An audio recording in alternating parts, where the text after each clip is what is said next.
नमस्कार दोस्तों, मैं राजिका अग्रवाल आपकी साइंस टीचर स्वागत करती हूँ आप सभी का आज की इस क्लास में। देखिए, यहाँ पर हम एक टॉपिक स्टार्ट करने वाले हैं जिसका नाम है डिजीज। तो आज की इस क्लास से लास्ट तक जुड़े रहिएगा क्योंकि इस क्लास के अंदर अपन पूरा ये टॉपिक कंप्लीट कर लेंगे इसी क्लास में। ठीक है, तो बिल्कुल लास्ट तक बने रहिएगा, अपने सारे डिजीज यहाँ पर अपन कवर करने वाले हैं। चले भाई, देखो सबसे पहले बात करते हैं कि जो डिजीज है वो आपके कितने टाइप की है। इन डिजीज को, रोगों को हम दो कैटेगरी में कैटेगराइज करते हैं।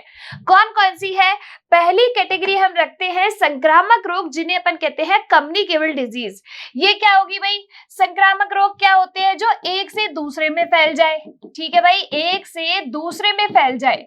अब ये किस माध्यम के द्वारा एक से दूसरे में फैलेगी? जैसे हो सकता है ये पानी के द्वारा फैल जाए, हो सकता है ये सांस या हवा के द्वारा फैल जाए, हो सकता है ये जो है आपके किसी भी ऐसे माध्यम से आपने कोई चीज यूज की है, वही आपकी चीज कोई अन्य व्यक्ति यूज कर ले तो उसके अंदर फैल जाए, तो उनको अपन बोलते हैं संक्रामक यानी कि कम्युनिकेबल डिजीज। ठीक है, जो एक से दूसरों में हवा, पानी, किसी भी माध्यम से फैल सकती है।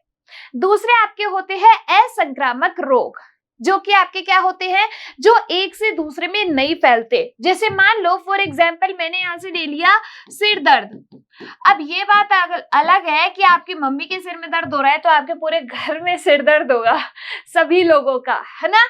लेकिन देखिए, ऐसा नहीं है ना कि अगर किसी एक व्यक्ति के सिर में दर्द हो रहा है तो क्या सभी व्यक्तियों के सिर में दर्द हो सकता है? अभी एक को हो रहा है, उसके पास में दूसरा बैठा है तो उसको होने लग जाएगा? नहीं ना। जैसे हार्ट अटैक, हार्ट रिलेटेड जितनी भी डिजीज है, किसी को हो रही है तो इसका मतलब ये थोड़ी कि उसके बगल में बैठे किसी इंसान को हो सकती है उसकी चीजें यूज करने से, नहीं ना। तो यहाँ पर ये आपकी होती है असंक्रामक रोग यानी कि नॉन कम्युनिकेबल डिजीज। क्लियर? अब देखिए, सबसे पहले अपन बात करेंगे कि कम्युनिकेबल डिजीज के अंदर कौन आते हैं और नॉन कम्युनिकेबल डिजीज के अंदर कौन आते हैं। जो आपके संक्रामक रोग है ना, जो एक से दूसरे में फैलेंगे, जो बैक्टीरिया के द्वारा होंगे, जीवाणुओं के द्वारा, वो आ जाएंगे भाई, जीवाणु जनित रोग। दूसरा आपका विषाणु जनित रोग यानी कि वायरल डिजीज आ जाएगी। तीसरा आपका यहाँ पे फंगल डिजीज यानी कि फफूंद से होने वाली डिजीज आ जाएगी। चौथा आपका आएगा प्रोटोजोन डिजीज, प्रोटोजोआ से होने वाले रोग। और पांचवा आपका यहाँ पर आने वाला है कौन सा? हेल्मिंथिस डिजीज यानी कि आपके कृमि जनित रोग। ये अपन पढ़ेंगे किसके अंदर? कम्युनिकेबल डिजीज के अंदर, जो एक से दूसरे में फैलेगी। ठीक है, नॉन कम्युनिकेबल डिजीज के अंदर आपके कौन आता है? जैसे आपकी हार्ट की बीमारियां हो गई, सिर दर्द हो गया, बीपी हो गया, और जैसे मान लीजिए यहाँ पर आपके क्या हो गया? कैंसर हो गया। ये भी आपकी नॉन कम्युनिकेबल डिजीज है। अगर अपन बात करें यहाँ पर आनुवांशिक रोगों की, तो ये ना बड़ा ही ऐसा दुविधा वाला सवाल है बच्चों के लिए। क्या कि मैम आनुवांशिक रोग संक्रामक होते हैं क्या असंक्रामक होते हैं? तो आनुवांशिक रोग आते हैं आपके असंक्रामक यानी कि नॉन कम्युनिकेबल डिजीज के अंदर। ऐसा क्यों? क्योंकि आपके जो असंक्रामक रोग है वो एक से दूसरे में नहीं फैलते। अब जेनेटिक डिसऑर्डर जो होते हैं वो एक पीढ़ी से दूसरी पीढ़ी में जाते हैं, लेकिन इसका मतलब ये नहीं है कि ऐसे ही कोई किसी की चीज यूज कर रहा है तो उसके से एक व्यक्ति से दूसरे व्यक्ति में चले जाए।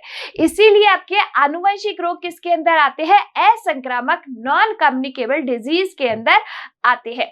क्लियर हुई बात यहाँ पर? अब देखिए, अब अपन आगे देखते हैं कि आपके सबसे पहले कम्युनिकेबल डिजीज ये किसी भी जीवाणु, विषाणु, प्रोटोजोआ, कृमि या कवक के द्वारा होते हैं। अब एक एक की ट्रिक यहाँ पर अपन देखेंगे कि जीवाणु से होने वाले रोग कौन से हैं, विषाणु से होने वाले रोग कौन से हैं, प्रोटोजोआ से होने वाले रोग कौन से हैं।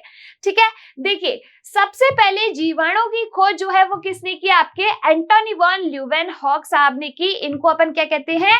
जीवाणु विज्ञान का पिता कहा जाता है। किसको? एंटोनी वॉन ल्यूवेनहॉक साहब को।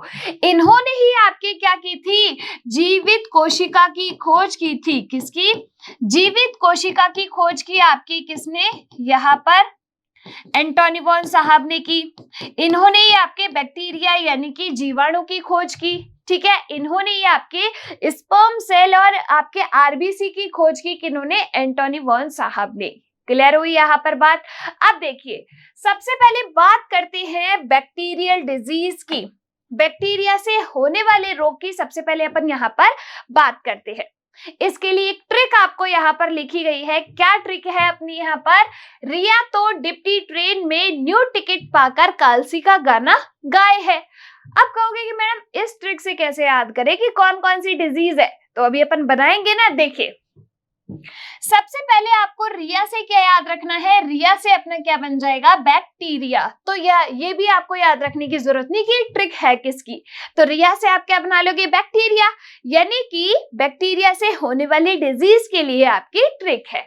ठीक है, अब देखिए, तो से अपना यहाँ पर क्या बनेगा? तो से बनेगा तपेदिक, जिसको अपन क्या बोलते हैं? टीबी कहा जाता है, ट्यूबरक्लोसिस। डिप्टी से आप यहाँ पर क्या बनाएंगे? डिप्टी से अपना बनेगा डिप्थीरिया। ठीक है भाई, कोई लड़की है रिया जो कि क्या कर रही है? डिप्टी ट्रेन में उसको नया टिकट मिल गया है, तो वो कालसी का गाना गा रही है खुश होके। ठीक है, देखो, डिप्थीरिया। ट्रे से क्या बनेगा यहाँ पर? ट्रैकोमा। ट्रे से बन जाएगा ट्रैकोमा। में से यहाँ पर क्या बनेगा? मेनिंजाइटिस। में से बन जाएगा अपना यहाँ पर मेनिंजाइटिस। न्यू से अपना क्या बन जाएगा यहाँ पर? न्यूमोनिया। न्यू से बनेगा न्यूमोनिया। टिकट में आपको 3 डिजीज यहाँ पर याद रखनी है। किससे? टिकट से। तो मैं यहाँ पर लिख रही हूँ टिकट वाली 3 डिजीज, टिकट। ठीक है, देखिए, टी से आपका क्या बन जाएगा? टिटनेस। क से आपका क्या बन जाएगा? कुष्ठ रोग। और ट से आपका यहाँ पर क्या बन जाएगा? टाइफॉइड। इससे बन जाएगा अपना टाइफॉइड। क्लियर? आगे देखिए, टिकट पाकर प से यहाँ पर क्या बनेगा? प से बनेगा अपना प्लेग। काल से क्या बनेगा? काली खांसी, जिसे अपन क्या कहते हैं? पर्टूसिस कहते हैं। काल से क्या बन जाएगा? काली खांसी। सी से यहाँ पे क्या बनेगा आपका? सिफिलिस। सी से बन जाएगा सिफिलिस। ग से अपना यहाँ पर क्या बनेगा? गोनेरिया। इससे बनेगा गोनेरिया। ए से बनेगा अपना यहाँ पर एंथ्रेक्स। और है से बनेगा अपना यहाँ पर हैजा। क्लियर? तो यहाँ पर ये सारी डिजीज आपकी कौन सी हो गई? बैक्टीरिया से होने वाली डिजीज हो गई। बड़ी आसान है ना सारी याद करनी। अब एग्जाम के अंदर क्वेश्चन कैसे बनेगा? पहला क्वेश्चन तो ये कि इनमें से कौन सी बैक्टीरियल डिजीज है या इनमें से कौन सी बैक्टीरियल डिजीज नहीं है। क्लियर? तो यहाँ पर अगर आपको ये ट्रिक याद है तो आपको सारी डिजीज नेम अच्छे से याद होगी। कौन कौन सी है? TB, diphtheria, trachoma, meningitis, pneumonia, tetanus, कुष्ठ रोग, टाइफॉइड, प्लेग, काली खांसी, सिफिलिस, गोनेरिया, एंथ्रेक्स एंड हैजा। तो ये सारी हो गई आपके बैक्टीरिया से होने वाली डिजीज। अब यहाँ पर अपन एक एक डिजीज लेते चलते हैं और उसके बारे में क्या क्या पॉइंट्स आपको यहाँ पर याद रखने हैं वो चीज। पहला तो ये अपन को पता चल गया कौन सी बैक्टीरिया से होती है। दूसरी चीज आपको यहाँ पर क्या याद रखनी है कि इनका रोग कारक या रोगजनक क्या है। और आपको तीसरा यहाँ पर याद रखना है कि इनसे जो प्रभावित अंग है वो क्या है, और अगर इनके लिए कोई स्पेशल वैक्सीनेशन है वो हमें देखना है कि कौन सा वैक्सीन जो है इनमें लगाया जाता है। ठीक है, चलिए देखिए, सबसे पहले अपन यहाँ पर बात करते हैं किसकी? टीबी की। किसकी बात करते हैं? टीबी। भाई ये टीबी वो वाला टीबी नहीं है कि भाई साहब बैठ के चला के देख रहे आराम से। टीबी का मतलब यहाँ पर क्या है? टीबी यानी कि ट्यूबरक्लोसिस। तो यहाँ पर टीबी क्या है? ट्यूबरक्लोसिस। हो जाता है ना टीबी, आदमी बार बार खांसता ही रहता है। उसकी खांसी में कई बार क्या आ जाता है? ब्लड भी आ जाता है। तो वो आपका क्या होता है? तपेदिक, या फिर अपन इसको क्या भी कहते हैं? यक्ष्मा भी कहा जाता है। ठीक है, तपेदिक, ट्यूबरक्लोसिस और आपके यहाँ पर टीबी और यक्ष्मा। ठीक है, इसका जो पैथोजन होता है वो होता है आपका माइक्रोबैक्टीरियम ट्यूबरक्लोसिस। आपको यहाँ पर क्या चीज याद रखनी है? जो टीबी है उसके लिए टीका कौन सा लगाया जाता है? तो टीबी के लिए यहाँ पर टीका लगाया जाता है BCG का टीका, और एक प्रोग्राम चलाया जाता है वो है आपका डॉट्स प्रोग्राम। BCG मतलब बैसिलस क्यूमेगुरिन। अभी आपके जो दिल्ली पुलिस का एग्जाम हुआ था उसमें भी इस BCG का फुल फॉर्म पूछा गया था। ठीक है, तो यहाँ पर BCG क्या है? टीबी के लिए लगाए जाने वाला टीका। 1.5 माह की आयु तक जो है ये बच्चे को टीका लगाया जाता है। डॉट्स क्या है आपका? Direct observe short treatment course. ये क्या है? सरकार के द्वारा एक प्रोग्राम चलाया जाता है जिसमें डॉक्टर के द्वारा उस मरीज पर नजर रखी जाती है और उसे दवाइयां दी जाती है, ठीक है। तो इसको अपन कहते हैं डॉट्स प्रोग्राम।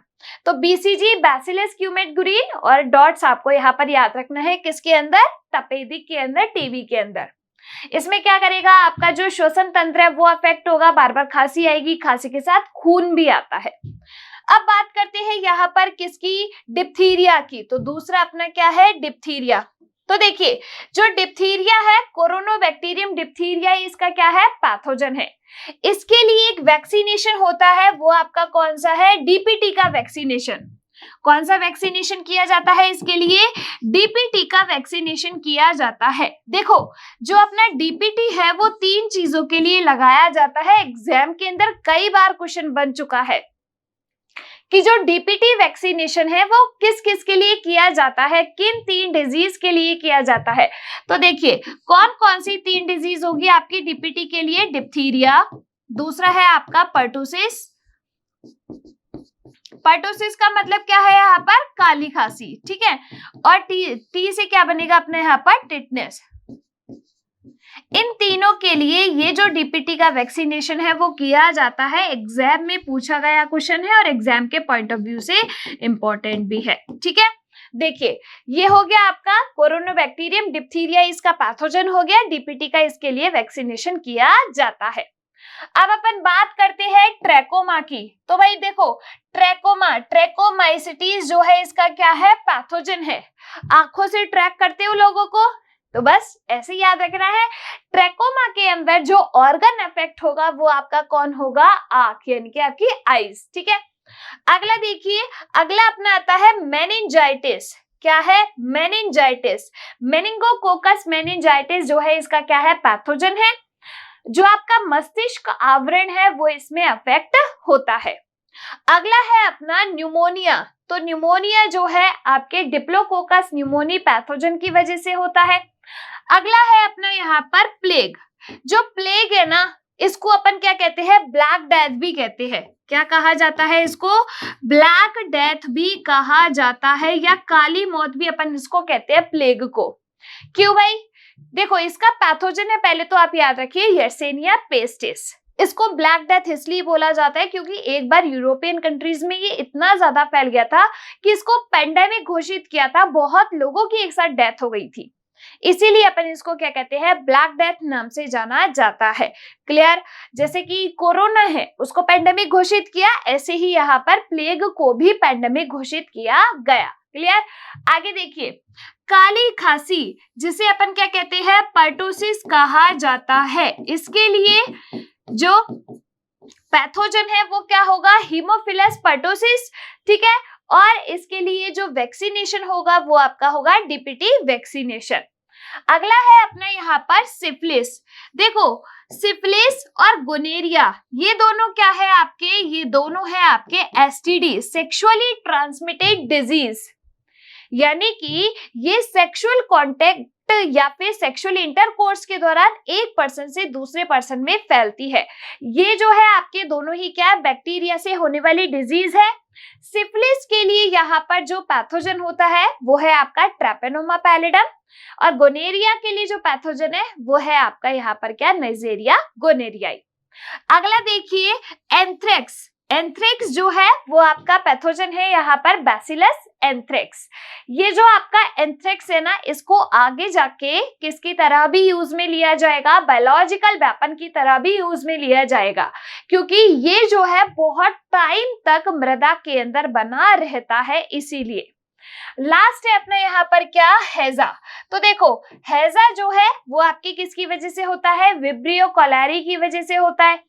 अब इसमें क्या होगा भाई? उल्टी दस्त हो जाता है तो ओआरएस का घोल दिया जाता है ना, डिहाइड्रेशन हो जाता है जिसकी वजह से, तो ओआरएस का घोल दिया जाता है जिसको अपन क्या कहते हैं? ओरल रिहाइड्रेशन सॉल्यूशन कहा जाता है। क्लियर?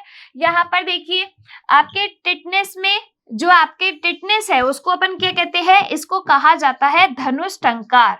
क्या कहा जाता है, धनुष टंकार भी कहा जाता है, और इसको कहा जाता है लॉकजॉ डिजीज।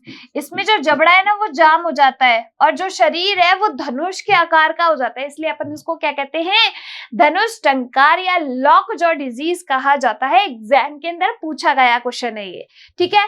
क्लोस्ट्रीडियम टेटेनी इसका पैथोजन होता है।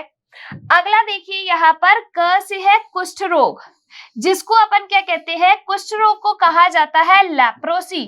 क्या कहा जाता है, लेप्रोसी, या फिर अपन इसको कहते हैं हैंसन डिजीज, ठीक है। हैंसन डिजीज या लेप्रोसी कहा जाता है किसको, कुष्ठ रोग को। और अगला है अपना यहाँ पर टाइफॉइड। तो यहाँ पर जो अपना टाइफॉइड है उसका पैथोजन होता है साल्मोनेला टाइफी, ठीक है। इसके लिए जो वैक्सीनेशन होगा वो अपना कौन सा होता है, TAB vaccination, typhoid paratyphoid A B, ये इसके लिए वैक्सीनेशन होता है। ये हुई आपकी सारी क्या, बैक्टीरियल डिजीज। क्वेश्चन क्या बनेगा, कौन बैक्टीरियल डिजीज है, क्वेश्चन क्या बनेगा, कौन पैथोजन है, क्वेश्चन क्या बनेगा, अफेक्टेड ऑर्गन क्या है, क्वेश्चन क्या बनेगा, कोई वैक्सीनेशन कौन सा है, क्वेश्चन क्या बनेगा, इसकी खोज किसने की, ठीक है। इस प्रकार के क्वेश्चन आपके एग्जाम के अंदर यहाँ से आपको देखने को मिलेंगे। चलिए एक बार अपन जो है इसमें देख लेते हैं क्या क्या है। देखिए तपेदिक, जिसको अपन क्या कहते हैं, टीबी कहते हैं, ठीक है। तपेदिक को क्या कहा जाता है, टीबी कहा जाता है, ठीक है। माइक्रोबैक्टीरियम ट्यूबरकुलोसिस जो है इसका पैथोजन है। बीसीजी का टीका लगाया जाता है, 1.5 माह की आयु पे डॉट्स प्रोग्राम चलाया जाता है, ठीक है। आगे देखिए बार बार खांसी के साथ कफ व रक्त निकलना, तो अपना फेफड़े जो है इसमें क्या होते हैं, अफेक्ट होते हैं। दूसरा है आपका ट्रैकोमा। तो ट्रैकोमा से मैंने आपको क्या बताया कि आंखों का रोग, आंखों से ट्रैक करते हो तो ये आंखों का रोग है। तो क्लोमाइडी ट्रैकोमेटिस जो है इसका क्या है, पैथोजन। कॉर्निया यानी कि आंख जो है वो आपकी अफेक्ट होती है। अंधापन या पलकों में सूजन। अगला देखिए डिप्थीरिया। डिप्थीरिया का जो दूसरा नाम होता है वो दमघोटू या रोहिणी है। एग्जाम के अंदर ये रोहिणी करके भी पूछा गया है और दमघोटू करके भी पूछा गया है। तो हर एक डिजीज के अगर कोई दूसरे नेम है तो वो भी आपको याद रखनी है, ठीक है। तो यहाँ पर देखिए डिप्थीरिया, इसके लिए जो वैक्सीनेशन होता है वो आपका होता है डीपीटी का वैक्सीनेशन। कोरोनाबैक्टीरियम डिप्थीरियाई पैथोजन है। श्वसन तंत्र इसमें आपका अफेक्ट होता है। सांस लेने में कठिनाई और दम घुटता है, इसीलिए तो अपन ने इसको क्या कहा, दम घोटू कहा, ठीक है भाई। दम घुट रहा है ऐसे बैक्टीरियल डिजीज पढ़ के। चलो देखो अगला यहाँ पे मेनिंजाइटिस, मेनिंगोकोकस मेनिंजाइटिस इसका पैथोजन होगा। मस्तिष्क आवरण जो है इसमें क्या होगा, अफेक्ट होगा। सिर दर्द, गर्दन अकड़ना, ठीक है। अगला देखिए न्यूमोनिया, डिप्लोकोकस न्यूमोनी। ज्यादातर जो पैथोजन है ना वो डिजीज के नाम से ही मिलते जुलते हैं, बस एक आध है जो अलग से है, जैसे कि हैजा का विब्रियो कोलोरी थोड़ा अलग है, आपका सिफिलिस का ट्रैपेनोमा पैलिडम थोड़ा अलग है, बाकी सबका तो मिला जुला सही है। तो आपके एग्जाम के अंदर कई बार क्या होता है कि 4 रोगों के नाम लिख देते हैं और 4 पैथोजेंस के नाम लिख देते हैं, रोग कारकों के, फिर आपसे कहा जाता है मिलान कीजिए। तो आपको नाम से ही, डिजीज नेम से ही वो थोड़ा थोड़ा पता चल जाएगा रोगजनक कौन है, ठीक है। देखो फेफड़े जो है आपके प्रभावित अंग होंगे न्यूमोनिया में, बुखार, फेफड़ों में सूजन। टिटनेस जिसे अपन क्या कहते हैं, धनुष टंकार कहा जाता है और लॉकजॉ डिजीज कहा जाता है। क्लोस्ट्रीडियम टिटेनी जो है इसका पैथोजन है। इसके लिए जो टीका लगता है वो डीपीटी, डिप्थीरिया, पर्टोसिस और टिटनेस, ठीक है। मेरुरज्जु और जबड़ा, इसमें जबड़ा है ना ये जाम हो जाता है, इसीलिए अपन उसको कहते हैं लॉकजॉ डिजीज, ठीक है। आपके बुखार, शरीर में ऐंठन और शरीर जो है वो धनुष जैसा हो जाता है, कैसा, धनुष जैसा हो जाता है, इसीलिए अपन इसको कहते हैं धनुष टंकार। अगला है अपना कुष्ठ रोग, जिसे अपन क्या कहते हैं, लेप्रोसी कहा जाता है या हैंसन डिजीज कहा जाता है। ये एग्जाम में पूछा गया क्वेश्चन है, लेप्रोसी है बैक्टीरियल वायरल प्रोटोजोन। अब जिनको कुष्ठ रोग पता था वो तो कर सकते हैं, लेप्रोसी नहीं पता वो नहीं कर सकते। तो लेप्रोसी क्या है आपका, कुष्ठ रोग, बैक्टीरियल डिजीज। माइक्रोबैक्टीरियम लेप्री, इसका पैथोजन है। तंत्रिका तंत्र, त्वचा इसमें जो है आपके क्या होती है, अफेक्ट होती है। एमडीटी का मतलब क्या है यहाँ पर, एमडीटी का मतलब है यहाँ पर मल्टीपल ड्रग थेरेपी। एमडीटी का मतलब क्या है यहाँ पर, मल्टीपल ड्रग थेरेपी जो है वो इसके अंदर की जाती है। ठीक है, आगे देखिए, त्वचा पर सफेद निशान हो जाते हैं किसमें, कुष्ठ रोग में। आगे देखिए, टाइफाइड जिसे अपन मियादी बुखार या आर्द्र ज्वर भी कहते हैं। ठीक है, अगर ये ना साल्मोनेला टाइफी जो होता है वो छोटी आंत के अंदर घुस जाए ना और वो उस छोटी आंत को बहुत ज्यादा अफेक्ट कर दे तो इंसान ना मर सकता है इस टाइफाइड की वजह से, है ना। तो आंत इसमें क्या होती है, अफेक्ट होती है। इसके लिए जो टेस्ट परफॉर्म किया जाता है वो आपको याद रखना है, विडाल टेस्ट। कौन सा, विडाल टेस्ट जो है इसके लिए परफॉर्म किया जाता है टाइफाइड के लिए। तेज बुखार और सिर दर्द होता है। प्लेग जिसे अपन क्या कहते हैं, ब्लैक डेथ यानी कि काली मौत कहा जाता है। यर्सेनिया पेस्टिस इसका क्या है, पैथोजन है। लसिका ग्रंथि इसमें अफेक्ट होती है। मिचली, शरीर पर रक्तस्रावी दाने, शरीर काला पड़ जाना। ठीक है, अगला है आपका काली खांसी जिसे अपन क्या कहते हैं, पर्टुसिस कहते हैं। हीमोफिलस पर्टुसिस जो है इसका क्या है यहाँ पर, पैथोजन है। श्वसन तंत्र इसमें अफेक्ट होता है। डीपीटी का टीका जो है वो इसमें लगाया जाता है। लगातार खांसी आती है, कुत्ते की तरह आदमी खांसता है, तभी तो अपन इसको कहते हैं कुकर खांसी। ठीक है, चलिए आगे देखिए, यहाँ पर सिफिलिस, सिफिलिस को अपन इसका जो पैथोजन है वो क्या है, ट्रैपोनोमा पैलिडम। एसटीडी है कौन, सिफिलिस और गोनेरिया दोनों ही। जनन तंत्रों में घाव हो जाते हैं। और गोनेरिया जिसे अपन क्या कहते हैं, सुजाक रोग कहा जाता है। निजेरिया गोनेरियाई की वजह से होगा, जनन तंत्र अफेक्ट होगा, एसटीडी है और मूत्र मार्ग में सूजन आ जाती है। क्लियर। और यहाँ पर अगला है अपना एंथ्रेक्स। बैसिलस एंथ्रेक्स जो है इसका पैथोजन है। त्वचा, श्वसन तंत्र, बड़ी आंत इसमें अफेक्ट होते हैं। और इस एंथ्रेक्स, ये जो एंथ्रेक्स है वो मृदा में बहुत टाइम तक बना रह सकता है, इसीलिए इसको बायोलॉजिकल वेपन की तरह यूज में लिया जा सकता है। क्या, बायोलॉजिकल वेपन की तरह यूज में लिया जा सकता है। बायोलॉजिकल वेपन का मतलब क्या है, देखो जैसे पहले विश्व युद्ध हुए थे तो उसमें ऐसे बहुत सारे हथियार काम में लिए थे। वेपन ही तो है, हथियार का, वेपन का मतलब होता है हथियार। ठीक है, तब बहुत सारे हथियार काम में लिए थे। अब जैसे जैसे जमाना बढ़ रहा है तो modern problem requires modern solution, वही वाली बात है भाई। क्या किया जाता है, कुछ जो बैक्टीरिया है, वायरस है, उन्हें लैब के अंदर ग्रो करा के जो है इस देश के अंदर या फिर अपन कह सकते हैं इस दुनिया के अंदर छोड़ा जाता है, जिससे वो और जगह फैल जाए। और ये एक तरीके से साइलेंट वॉर होती है, ये भी वॉर ही है लेकिन ये साइलेंट वॉर होती है। जैसे अगर यहाँ पर अपन समझे कोरोना के बारे में, तो कोरोना क्या है, एक तरीके से अपन इसको बायोलॉजिकल वेपन ही मान सकते हैं कि ये जो है वो लैब में रेडी किया गया था, चाइना की लैब में रेडी किया गया और फिर इसको बाहर मार्केट में छोड़ा गया, तो वो भी एक बायोलॉजिकल वेपन ही है एक तरीके से। आगे देखिए, हैजा जिसे अपन क्या कहते हैं, कोलेरा कहते हैं। विब्रियो कोलेरी इसका क्या है, पैथोजन है। इसमें जो अफेक्ट होगा वो आंत अफेक्ट होती है। ओआरएस का घोल इसमें दिया जाता है जिसे अपन कहते हैं ओरल रिहाइड्रेशन सॉल्यूशन। ठीक है, दस्त और उल्टी होते हैं इसके अंदर। ये हुई आपकी बैक्टीरियल डिजीज। इजी थी, एक बार में याद हो गई। बैक्टीरियल डिजीज के बारे में आपको एक बार में समझ में आ गया कौन कौन सी आपके बैक्टीरिया से होने वाली डिजीज है। एक बार फिर से ट्रिक याद कर लो, क्या है अपनी ट्रिक, रिया तो डिप्टी ट्रेन में न्यू टिकट पाकर कालसी का गाना गाए है। ठीक है, अब अपन आते हैं यहाँ पर वायरल डिजीज की ट्रिक पे। कौन सी भाई, वायरल डिजीज की ट्रिक। बैक्टीरिया की खोज किसने की, एंटोनी वॉन ल्यूवेनहॉक साहब ने की। दूसरा, अब यहाँ पर अपन पढ़ते हैं जो वायरस है उसकी खोज किसने की, इवानोवस्की ने की। ठीक है, किसमें की, तंबाकू की पत्तियों में। उन्होंने देखा ये जो तंबाकू की पत्ती है इस पे ऐसे ऐसे ऐसे ऐसे कुछ कुछ कुछ कुछ उनको धब्बे निशान से दिखाई दिए। ठीक है, तो यहाँ पर इन्होंने किसकी खोज की, तंबाकू की पत्तियों में जो है वायरस की खोज की। क्लियर। देखिए, वायरस जनित यानी कि वायरल जो डिजीज होती है उनके लिए आपको क्या ट्रिक याद करनी है। ट्रिक क्या है यहाँ पर? अपनी ट्रिक रहेगी वायरस से होने वाली डिजीज के लिए यहाँ पर रेखा एंड जीजू हिप हॉप डांडिया गरबा इन पर नाचते हैं। क्या ट्रिक है? फिर से बोलो। रेखा एंड जीजू हिप हॉप डांडिया गरबा इन पर नाचते हैं। बढ़िया मजा आ रहा है। रेखा और जीजू है, दोनों बढ़िया सारी चीजों पे नाच रहे। गरबा चला दो उनको, डांडिया चला दो उनको, हिप हॉप चला दो उनको, है ना। तो देखो अभी अपन कैसे जो है इनको नचाते हैं और कैसे वायरल डिजीज जो है वो यहाँ पर देख लेते हैं।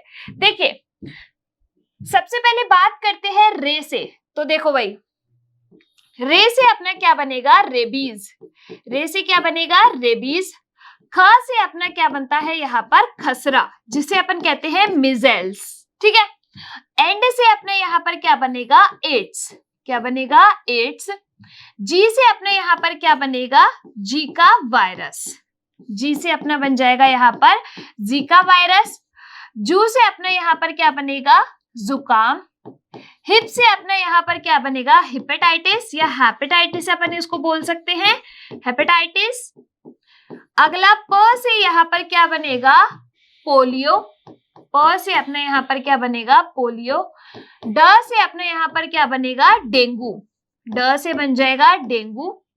अगला ग से यहाँ पर क्या बनेगा? गल्स हुआ, जिसे अपन कहते हैं मम्प्स, ठीक है, गल्स हुआ। इसके बाद इनसे अपना बनता है इन्फ्लुएंजा। इनसे क्या बनेगा? इन्फ्लुएंजा बनेगा, ठीक है, इन्फ्लुएंजा। च से यहाँ पर आपके क्या बनता है? चेचक। च से क्या बनता है? चेचक या चिकन पॉक्स अपन यहाँ पर लिखेंगे, ठीक है, चेचक, चिकन पॉक्स, ठीक है। ये अपनी क्या हो गई? ये हो गई अपनी यहाँ पर वायरस से होने वाली डिजीज। एक लाइन याद करिए और एक लाइन के अंदर पूरी वायरल डिजीज कंप्लीट हो गई। अब देखो सबसे पहले बात करते हैं अपन किसकी? रेबीज की। ये जो रेबीज है ना, इसको अपन क्या कहते हैं? इस रेबीज को कहा जाता है हाइड्रोफोबिया भी। क्या कहा जाता है? इसको कहा जाता है भाई साहब हाइड्रोफोबिया। हाइड्रोफोबिया का मतलब क्या है पता है तुम्हें? हाइड्रोफोबिया का मतलब क्या होता है? हाइड्रोफोबिया, हाइड्रो का मतलब होता है पानी, तो जो इंसान ना पानी से डरता है उसको अपन कहते हैं हाइड्रोफोबिया। अब ये नहीं कि सर्दी है अभी भाई साहब नहाने में डर लग रहा है तो अपन सबको हाइड्रोफोबिया हो गया। वो सर्दी की बात अलग होती है भाई, 2-4 दिन तक तो हाइड्रोफोबिया रहता ही है ना। देखिए रेबीज क्या होता है? किसी भी कुत्ते, बिल्ली या बंदर के काटने से आपको रेबीज हो सकता है। इसमें जो है अभी मैंने थोड़े टाइम पहले एक स्टोरी देखी थी इंस्टाग्राम के ऊपर। एक 10-12 साल का बच्चा था, उसको किसी पड़ोसी के कुत्ते ने काट लिया। अब उसने डर के मारे घर पे बताया नहीं, क्योंकि अपने यहाँ पे ऐसा ही है, घर पे बता दो तो ज्यादा कुटते हैं, 4 थप्पड़ ज्यादा पड़ते हैं। तो सेम उस बच्चे ने भी डर से बताया नहीं अपने मम्मी पापा को, ठीक है। अब क्या हुआ? धीरे धीरे उसके अंदर सिम्टम्स दिखने लगे, वो पानी से डरने लगा, धीरे धीरे उसके अंदर सिम्टम्स डेवलप हुए। एकदम जब लास्ट स्टेज आया तो वहां पर उसने बताया और तब पता चला कि उसको रेबीज है और वो क्योर करने लायक नहीं बचा, तो जो बच्चा है वो वहां पर उसकी डेथ हो गई। तो ऐसा कुछ भी हो तो आप अपने मम्मी पापा को जरूर बताएं, ये चीजें छुपाने की नहीं होती, ठीक है। तो यहाँ पर जो रेबीज है उसे अपन क्या कहते हैं? हाइड्रोफोबिया भी कहते हैं, ठीक है। ये आपका किस वायरस की वजह से होता है? रेहब्डो वायरस की वजह से होता है, ठीक है। दूसरा खसरा जो है इसे अपन क्या कहते हैं? मिजेल्स कहा जाता है। खसरे को क्या कहा जाता है? मिजेल्स कहा जाता है। पैरामिक्सो वायरस की वजह से आपका होता है खसरा। तीसरा है आपका यहाँ पर एड्स। एड्स के लिए आपको बहुत सारी चीजें याद रखनी है। सबसे पहले तो एड्स का फुल फॉर्म आपको याद रखना है, एक्वायर्ड इम्यूनो डेफिशिएंसी सिंड्रोम। क्या कहा जाता है इसको? एक्वायर्ड इम्यूनो डेफिशिएंसी सिंड्रोम कहा जाता है। इम्यूनो डेफिशिएंसी सिंड्रोम कहा जाता है किसको? यहाँ पर एड्स को, ठीक है। दूसरा, इसके लिए जो आपको वायरस याद रखना है वो आपका क्या है? HIV वायरस है। HIV का फुल फॉर्म क्या होता है? Human immuno deficiency virus. कई बार क्या है आपके एग्जाम के अंदर जो डी है इस डेफिशिएंसी की जगह कुछ और लिख देते हैं। डेफिशिएंसी का मतलब क्या होता है? कमी होना। डेफिशिएंसी का मतलब क्या है? कमी होना। तो हमारी जो इम्यूनिटी पावर होती है, हमारी जो प्रतिरक्षा तंत्र है वो कमजोर हो जाता है, रोगों के प्रति लड़ नहीं पाता। अब अपन ने इसको सिंड्रोम नाम क्यों दिया है? सिंड्रोम इसीलिए क्योंकि इसमें बहुत सारी बीमारी एक साथ होती है, इसीलिए अपन इसको कहते हैं सिंड्रोम। ठीक है, तो यहाँ पर HIV इसका वायरस होता है। ठीक है, अब ये जो आपका एड्स है ये कैसे कैसे फैल सकता है? तो देखिए, अगर मान लीजिए कोई अफेक्टेड पर्सन है, उसका ब्लड किसी को चढ़ा दिया जाए नॉर्मल पर्सन को, तो उससे हो जाएगा, यानी कि ब्लड ट्रांसफ्यूजन के द्वारा ये फैल जाएगा। दूसरा, ब्रेस्ट मिल्क के द्वारा, यानी कि एक जो मदर है अगर उसको एड्स है, अपने बच्चे को फीड कराती है तो उसकी वजह से ये फैल सकता है। तीसरा, अगर मान लीजिए कोई अफेक्टेड पर्सन है, उसकी निडल जो है, अगर उसकी यूज्ड निडल को एक नॉर्मल पर्सन के अंदर लगा दिया जाए तो उससे भी ये आपका फैल सकता है।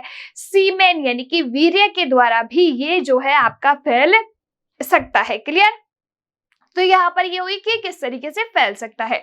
अगला, यहाँ पर ये जो एड्स होता है इसके लिए कौन से टेस्ट परफॉर्म किए जाते हैं? तो इसके लिए जो मेजरली यहाँ पर अपन को टेस्ट याद रखना है वो आपका क्या है?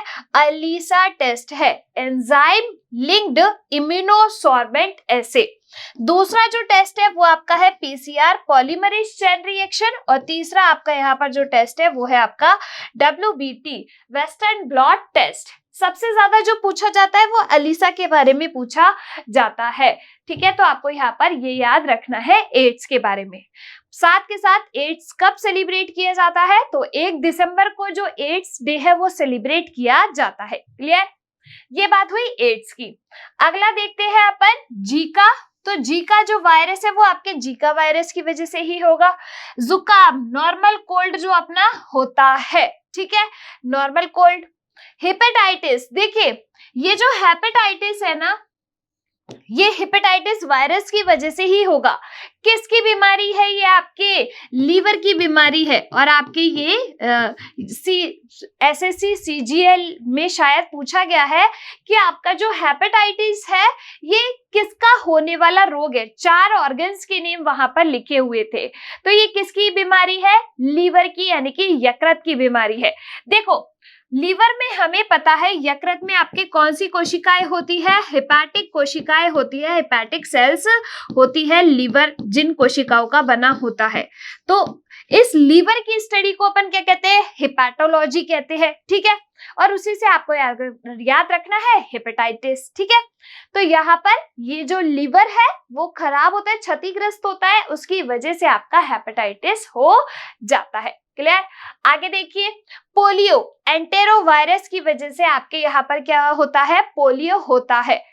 अब पोलियो में आपको पता है कि 2 बूंद जिंदगी की पिलाई जाती है घर घर जाके, जो बच्चे हैं, छोटे बच्चे, उनको। और फिर हमारे यहाँ तो ऐसा भी होता है कि पोलियो की दवाई पिलाने के बाद ना टॉफी मिलती है, तो बच्चे कम से कम उस टॉफी के चक्कर में पी तो लेते हैं उस दवाई को, नहीं तो उनको लगता है। पहले मेरे साथ भी ऐसा ही था, जब मैं छोटी थी हमारे घर पे पिलाने आते थे दवाई, मैं छुप जाती थी, फिर हमें ऐसे 2 टॉफी का लालच दिया जाता था, फिर हम जल्दी से दवाई पी लेते थे, है ना। तो पोलियो में आपके क्या होता है? 2 बूंद जिंदगी की पिलाई जाती है, जिसे अपन क्या कहते हैं? ओरल पोलियो वैक्सीन कहा जाता है, जिसकी खोज किसने की? यहाँ पर अल्बर्ट सेविन ने की। कैसे याद रखेंगे? Albert seven. सेब खाते हो, मीठा होता है, पोलियो की खुराक मीठी मीठी सी होती है, तो अपन उसी से याद रखेंगे सेबीन। अल्बर्ट सेविन ने ओरल पोलियो वैक्सीन की खोज की। और इसके टीके की खोज किसने की? जोनाल्ड साक ने की। क्लियर? आगे देखिए, अगला अपना क्या आता है यहाँ पर? डेंगू। अगला क्या है अपना यहाँ पर? डेंगू है। तो देखो, ये जो डेंगू है ना, इसमें आपको पता है कि जो प्लेटलेट्स है वो कम हो जाती है। किसके अंदर? डेंगू के अंदर। तो यहाँ पर ये जो डेंगू है ना, वो आपको याद रखना है कि किसके द्वारा ये फैलाया जाता है। इसमें यानी कि कैरियर कौन होता है? Aedes aegypti. क्या है? एडिस इजिप्टाई जो है इसका वाहक है। ऐसा नहीं है कि ये कॉज करेगा, केवल वाहक है, एक व्यक्ति से दूसरे व्यक्ति में लेके जाने का काम करेगी एडिस इजिप्टाई। ठीक है, लेकिन यहाँ पर इसका जो पैथोजन होता है वो दूसरा है आपका। इसका जो पैथोजन है वो क्या है? दूसरा है, फ्लैबीटोमस वायरस है। क्लियर। आगे देखिए, जो डेंगू होता है उसमें प्लेटलेट्स के लिए सबसे बढ़िया क्या होता है, बकरी का दूध होता है। ठीक है, बकरी के दूध से जो प्लेटलेट्स है वो बहुत जल्दी बढ़ती है, तो डेंगू में बकरी का दूध पीना सबसे बढ़िया है प्लेटलेट्स के लिए। ठीक है, आगे देखिए, गलसुआ, इस गलसुए को क्या कहा जाता है, गलसुए को कहा जाता है मम्प्स। क्या कहते हैं अपन इसको, मम्प्स कहा जाता है। इसमें जो आपकी लार ग्रंथियां होती है, मुंह के अंदर 3 जोड़ी लार ग्रंथि मौजूद होती है अपनी। ठीक है, इसमें ये लार ग्रंथि इसमें अफेक्ट हो जाती है, तो आपने देखा होगा ऐसे गाल जो ऐसे फूल जाता है, फिर वहां पे कैसे पोला सा हो जाता है, फिर उस पर कुछ लगाते हैं वो, है ना, उसको अपन कहते हैं गलसुआ मम्प्स। ठीक है, अगला देखिए, इन्फ्लुएंजा, इन्फ्लुएंजा वायरस। जो यहाँ पर इसमेन 2 चीजें अपन को देखनी है, एक स्वाइन फ्लू, एक बर्ड फ्लू। इनका पैथोजन कौन है, ठीक है, कौन वायरस है, H1N और H5N। फिर अपना आता है चेचक, चिकन पॉक्स। ठीक है, जोस्टर, वेरियोला जोस्टर और वेरिसेला जोस्टर के बारे में अभी मैं आपको बताऊंगी कि कौन सी क्या चीज होती है, किसकी वजह से क्या होगा। क्लियर। तो ये क्या हुई, अपनी वायरस से होने वाली डिजीज हुई। अब एक एक डिजीज के बारे में हम यहाँ पर चर्चा कर लेते हैं। चलिए देखिए, यहाँ पर सबसे पहले है रेबीज, हाइड्रोफोबिया जिसे अपन कहते हैं, रेहब्डो वायरस की वजह से होगा, तंत्रिका तंत्र इसमें अफेक्ट होगा। इसके टीके की खोज किसने की, लुईस पास्चर ने की। ठीक है, खसरा जिसे कहते हैं मिजेल्स, पैरामिक्सो वायरस मोरवेली वायरस की वजह से होगा, सब पूरा शरीर जो है इसमें अफेक्ट होगा। एड्स, एड्स के बारे में मैंने क्या बताया, HIV वायरस की वजह से होगा, और इसके बारे में सारी चीजें मैंने आपको बता दी, कैसे कैसे फैलता है, किस वायरस की वजह से हो रहा है, कौन सा टेस्ट इसमें परफॉर्म किया जाता है, कौन से दिन एड्स डे मनाया जाता है। Clear. Zika virus, Zika virus की वजह से होगा, मस्तिष्क इसमें अफेक्ट होता है। जुकाम राइनो वायरस की वजह से होगा। श्लेष्मा झिल्ली, म्यूकस लेयर अफेक्ट होती है, श्लेष्मा बहती रहती है फिर, है ना। हेपेटाइटिस, हेपेटाइटिस वायरस की वजह से होगा, अफेक्टेड ऑर्गन अपना क्या है, लीवर यानी कि यकृत है। पोलियो एंटेरो वायरस की वजह से या पोलियोमाइसिटिस की वजह से होगा, तंत्रिका तंत्र अफेक्ट होता है। पोलियो के टीके की खोज किसने की, जोनाल साक ने की। किसने, जोनाल साक ने पोलियो के टीके की खोज की। ओरल पोलियो वैक्सीन यानी मुंह से पिलाई जाने वाली जो दवाई होती है उसकी खोज किसने की, अल्बर्ट सेविन ने की। किसने, अल्बर्ट सेविन ने की। क्लियर। फिर देखिए, गलसुआ जिसे अपन कहते हैं मम्प्स, मम्प्स वायरस की वजह से होगा, लार ग्रंथि इसमें अफेक्ट होती है। डेंगू फ्लैबी वायरस की वजह से या अरबो वायरस की वजह से, वाहक कौन होगी, एडिस इजिप्टाई इसका क्या होती है, कैरियर, एक से दूसरे में लेके जाएगी।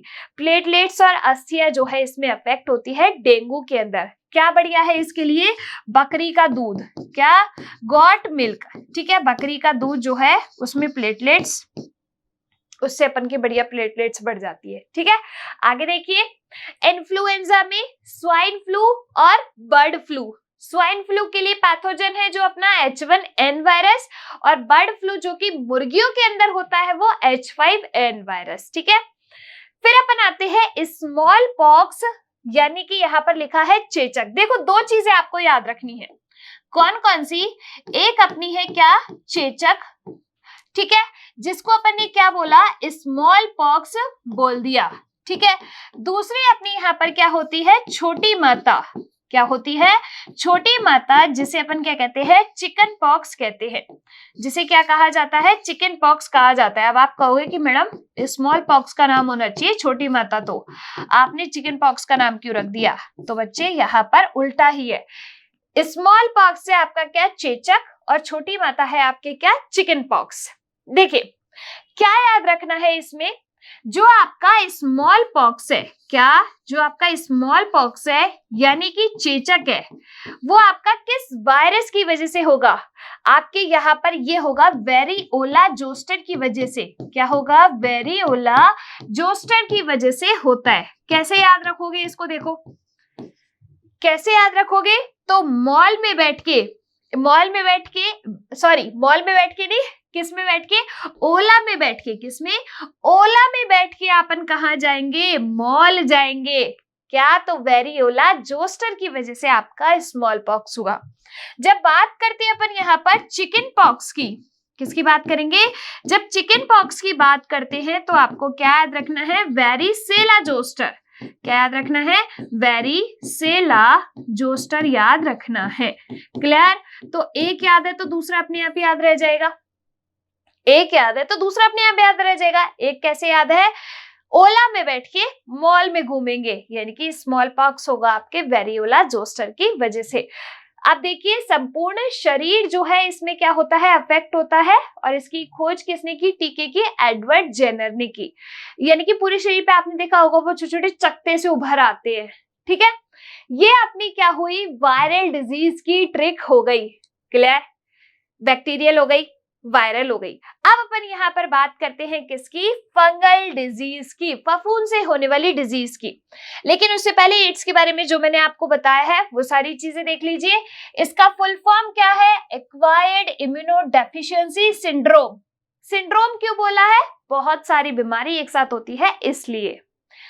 इसका वायरस क्या है? एचआईवी वायरस है। वायरस क्या है? HIV virus, human immunodeficiency virus. क्योंकि अपना जो इम्यूनिटी पावर है, आपकी जो इम्यून सिस्टम है वो आपका वीक हो जाता है, इसीलिए अपन कहते हैं इम्यूनोडेफिशिएंसी, कमी हो गई। ठीक है, ये कैसे फैल सकता है? बॉडी फ्लूइड यानी कि ब्लड से किसी आदमी का जो आपकी अफेक्टेड है उसका नॉर्मल पर्सन में चढ़ा दिया, ब्रेस्ट मिल्क के द्वारा फैल सकता है, वीर्य के द्वारा, इन्फेक्टेड निडल के द्वारा जो है ये फैल सकता है। क्लियर?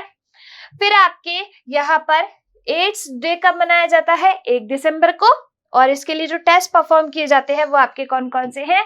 अलीसा टेस्ट है, एंजाइम लिंक्ड इम्यूनोसॉर्बेंट एसे, ठीक है, PCR polymerase chain reaction, WBT western blot test और स्पॉट टेस्ट। ठीक है, इसके लिए जो मेडिसिन है वो आपकी कौन सी है? एजेटी, अजाइडोथायमिडीन है आपकी, क्या है? एजेटी और एआरटी। ठीक है, एंटी रेट्रोवायरल ट्रीटमेंट। क्लियर? ये बात हो गई अपनी यहाँ पर एड्स की, और ये कंप्लीट हुआ वायरल डिजीज। अब अपन यहाँ पर पढ़ेंगे क्या? फंगस से होने वाली डिजीज। सबसे ज्यादा जो क्वेश्चन बनते हैं आपके एग्जाम के अंदर वो आपके बैक्टीरियल वायरस से बहुत ज्यादा क्वेश्चन बनते हैं, सीधे क्वेश्चन आते हैं बैक्टीरियल वायरस के। ठीक है, फिर आपकी कुछ जेनेटिक डिसऑर्डर के क्वेश्चन भी एग्जाम के अंदर आपको देखने को मिल जाते हैं। ठीक है, और एक प्रोटोजोअन डिजीज के भी। तो देखो, फंगल डिजीज में आपको केवल क्या याद रखना है? गंजा दमाद खाए फ्रूट। दमादों के तो भाई नखरे ही बहुत है ना, इनको तो बड़े नखरे करने हैं, तो यानी कि फंगस ही होते हैं, फफूंद ही होते हैं बस दमाद सारे। अब कोई दिल पे लेगा? देखो पर्सनली नहीं लेगा कोई भी। यहाँ पर इसके लिए ट्रिक आपको क्या याद रखनी है? गंजा दमाद खाए फ्रूट। तो यहाँ पर गंजा से क्या बन जाएगा? गंजापन। क्या बन जाएगा भाई? गंजापन। दूसरा क्या देखिए यहाँ पर दांत से क्या बन जाएगा? द से दांत बन जाएगा। द से क्या बन जाएगा? दमा बन जाएगा। ठीक है, दमा या अस्थमा। खा से आपका क्या बन जाएगा? खाज या खुजली बन जाएगा। ठीक है, खाज या खुजली, ईचिंग। और फ्रूट से आपका क्या बन जाएगा? एथलीट फूट। क्या बन जाएगा? एथलीट फूट बन जाएगा, जिसको अपन क्या कहते हैं? एक्जिमा कहा जाता है। ठीक है, ये आपको याद रखनी है फंगस से होने वाली डिजीज में। क्लियर? सबसे ज्यादा जो आपके एग्जाम के अंदर पूछा जाता है वो है आपका एक्जिमा, एथलीट फूट। देखिए, दाद किसकी वजह से, गंजापन किसकी वजह से होगा? टीनिया कैपिटिस की वजह से होगा। बालों की जड़ को अफेक्ट करेगा, आदमी के बाल जो है वो उड़ जाते हैं, सर से बाल कम हो जाते हैं। दूसरा दाद, ट्राइकोफाइटोन। इसमें क्या होता है? देखो, आपके ट्राइकोफाइटोन का मतलब यहाँ पर क्या है कि ये क्या करता है? दाद का मतलब क्या है? इसको अपन कहते हैं कि दांत जो है वो एक सर्कुलर उसमें होगा, एक रिंग में होगा। ठीक है, तभी तो एक वो आती है रिंगार्ड आती है ना इस पे लगाने के लिए। दांत और खाज खुजली में क्या अंतर है? दांत जो होगा वो एक जगह पे इस तरीके से रिंग में होगा, जबकि खाज और खुजली जो होती है वो लंबी लंबी पूरे शरीर में होती है। ठीक है, ट्राइकोफाइटोन त्वचा इसमें अफेक्ट होती है, गोल दांत हो जाते हैं। अगला देखिए यहाँ पर दमा या अस्थमा एस्परजिलस की वजह से होगा। फेफड़ा श्वास नली इफेक्ट होती है, सांस बढ़ती है। आपने देखा होगा ना अस्थमेटिक प्रॉब्लम जिनको होती है, थोड़ी सर्दी आए, धुआं हो, इन चीजों से उनको बड़ी दिक्कत होने लग जाती है, सांस भरती है उनकी, ज्यादा सीढ़ियां वो चढ़ नहीं पाते। फिर होता है अपने खाज खुजली, एस्कैरिस स्कैर्बीज की वजह से होगा, त्वचा अफेक्ट होगी, शरीर पर खुजली होती है। एक्जिमा एथलीट फुट, टीनिया पैडिस की वजह से होगा, पैरों की उंगली जो है अफेक्ट होती है। उंगलियों के बीच में ऐसे अपने देखा होगा उंगलियां खराब हो जाती है, बीच बीच में फंगस लग जाती है उनमें। तो इसके लिए दो दवाई है, कौन कौन सी, एक है फोड्रम और एक है आपके कीटोफोर्ड। ये दो दवाइयां होती है जो ये सही कर देती है, ठीक है। अंगुलियों के मध्य क्या लग जाती है, फंगस लग जाती है। ये क्या हुई आपकी फंगल डिजीज हो गई, है ना आसान भाई, ज्यादा कोई टफ टास्क तो है नहीं फंगल डिजीज के अंदर, ठीक है। चलिए अब अपन यहाँ पर आगे बात करते हैं किसकी, प्रोटोजोअन डिजीज की। प्रोटोजोअन डिजीज के लिए कोई फिर से इस बात को दिल पे लेगा, देखो काले सोने पे रिया मरे, ठीक है। मैं किसी रिया को दोष नहीं दे रही हूँ, लेकिन ये बस अपनी एक ट्रिक है, ठीक है, याद करने के लिए। अब कोई भी जाके रिया को ट्रोल नहीं करेगा, ठीक है ना। कई सोनम बेवफा है, उसकी तरह आप रिया को भी कर दो कि काले सोने पे रिया मरे, ठीक है। देखिए काले सोने पे रिया मरे, का से अपना क्या बनेगा, काला जार यानी कि ब्लैक फीवर, ठीक है। ल से अपना यहाँ पे क्या बनेगा, ल्यूकोरिया। सोने से क्या बनेगा यहाँ पर, सोने की बीमारी, यानी कि अब गोल्ड वाला सोना नहीं भाई साहब, सोने की बीमारी यानी कि स्लीपिंग सिकनेस, ठीक है। सोने की बीमारी का मतलब क्या है, स्लीपिंग सिकनेस। पे से यहाँ पर क्या बनेगा आपका, पेचिस, पे से बन जाएगा आपका पेचिस। रिया से क्या बनेगा यहाँ पर, पायरिया, रिया से बन जाएगा क्या, पायरिया। और मरे से यहाँ पर क्या बनेगा, मलेरिया, ठीक है। तो ये आपके क्या हो गए, ये हो गई आपकी प्रोटोजोअन डिजीज, यानी कि प्रोटोजोआ से होने वाले रोग। सबसे पहले देखिए बात करते हैं यहाँ पर कालाजार की। इसको अपन क्या कहते हैं, इसको कहा जाता है ब्लैक फीवर। क्या कहा जाता है इसको, ब्लैक फीवर। देखो दोनों चीजें अलग अलग है। वो आपका क्या था, ब्लैक डेथ, कौन था, प्लेग, यर्सेनिया पेस्टिस की वजह से जो हो रहा था, ठीक है, वो ब्लैक डेथ था, काली मौत था। ये क्या है, ब्लैक फीवर, काला आजार या काला जार, ठीक है। ल्यूकोरिया, ट्राइकोमोनेसिस की वजह से होगा आपका क्या, ल्यूकोरिया। ये जो आपका कालाजार ब्लैक फीवर है वो आपका होगा किसकी वजह से, लीशमैनिया की वजह से। बात करते हैं सोने की बीमारी। सोने की बीमारी को अपन क्या कहते हैं, अफ्रीकन स्लीपिंग सिकनेस कहा जाता है। क्या कहा जाता है, अफ्रीकन स्लीपिंग सिकनेस कहा जाता है किसको, यहाँ पर सोने की बीमारी को, ठीक है। अफ्रीका के लोगों में मिली तो इसके लिए अपन इसको नाम देते हैं अफ्रीकन स्लीपिंग सिकनेस, ठीक है। इसको अपन वेस्ट गेम वार्डन भी कहते हैं, ठीक है। अगला देखिए, ये जो आपका यहाँ पर पेचिस है इसको अपन डायसेंट्री कहते हैं। पायरिया, जो आपका पायरिया है वो आपके दांतों की बीमारी है, मसूड़ों की बीमारी है। और यहाँ पर मलेरिया, इसके लिए जो पैथोजन होता है वो आपका कौन है, प्लाज्मोडियम। क्या है, प्लाज्मोडियम।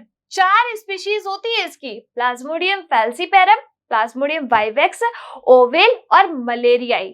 तो यहाँ पर सबसे ज्यादा जो खतरनाक होता है वो आपका कौन है, प्लाज्मोडियम फैल्सीपेरम, ठीक है। कौन सा है, प्लाज्मोडियम फैल्सीपेरम जो है सबसे ज्यादा खतरनाक होता है। और अभी आरएएस की क्वेश्चन भी पूछा गया है, ये आरएएस के पेपर में जो अभी हुआ है इस साल, कि आपका जो प्लाज्मोडियम की स्पीशीज है वो सबसे ज्यादा डेंजरस इनमें से कौन सी है। अभी पता है तुम्हें, आरएएस का 2023 के अंदर जो अभी पेपर हुआ है उसमें 2 क्वेश्चन आपके सीधे डिजीज से थे। एक तो ये प्लाज्मोडियम वाला क्वेश्चन था किसके अंदर, आरएएस 2023 के अंदर, ठीक है। और एक जो क्वेश्चन था वो अपना ये था कि इनमें से कौन बैक्टीरियल डिजीज नहीं है या है, ऐसा कुछ था, बैक्टीरियल डिजीज का क्वेश्चन था। तुम सोचो कि इतने बड़े पेपर में साइंस के इतने क्वेश्चन आते हैं, डिजीज के ही उसमें 2 क्वेश्चन आ गए।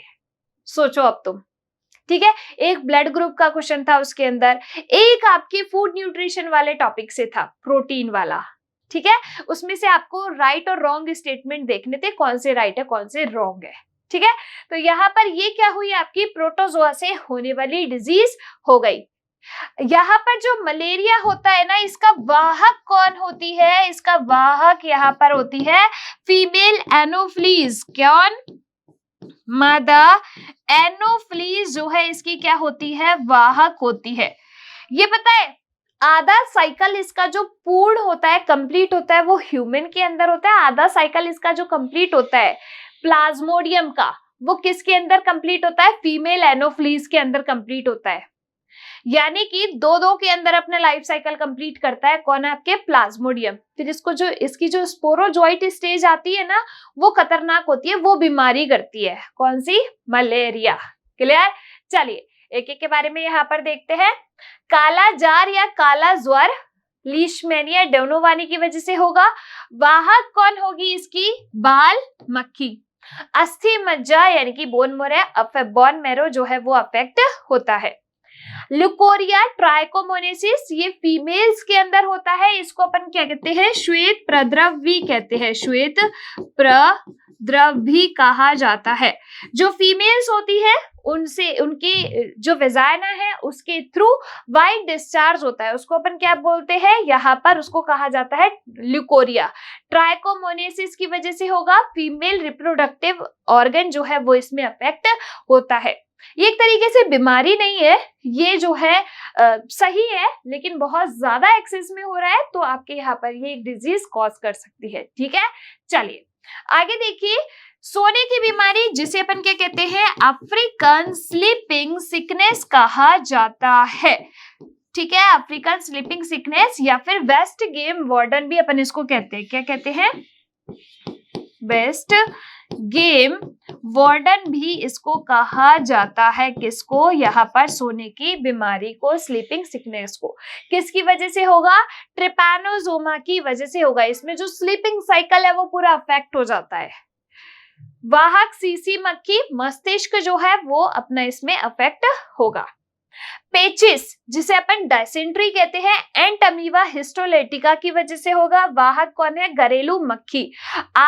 आमाशय इससे अफेक्ट होते हैं। आपने गंदा पानी पी लिया, गंदा खाना खा लिया, ठीक है, उसकी वजह से होता है। जैसे मक्खी है, कहीं पे जाके बैठी, फिर किसी भी गंदी चीज पे, फिर वो आपके खाने पे आके बैठ गई, तो ये आपके अंदर एंटर कर सकता है। अगला देखिए यहाँ पर पायरिया, जो कि आपके मसूड़ों की बीमारी है। रक्त स्त्रावी मसूड़े हो जाते हैं इसमें। क्या? रक्त स्त्रावी मसूड़े जो है आपके इसके अंदर हो जाते हैं। रक्तस्रावी मसूड़े। ठीक है, एंटमीवा जिंजिविलिस की वजह से होगा। मसूड़े इसमें अफेक्ट होते हैं पायरिया के अंदर।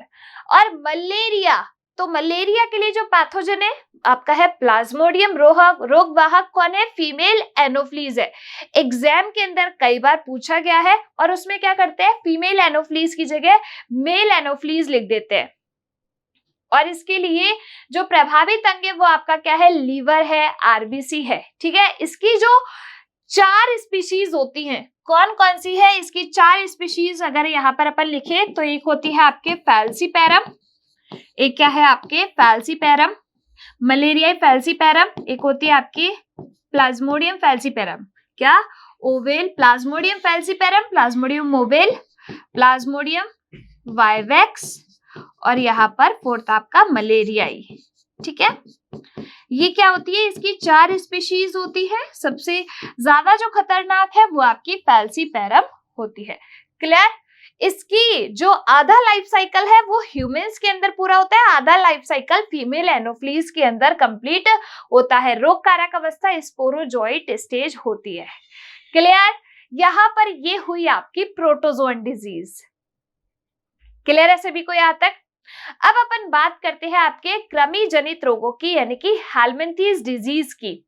देखिए सबसे पहले बात करते हैं किसकी? एलिफेंटेसिस यानी कि फील पाव रोग या हाथी पाव रोग।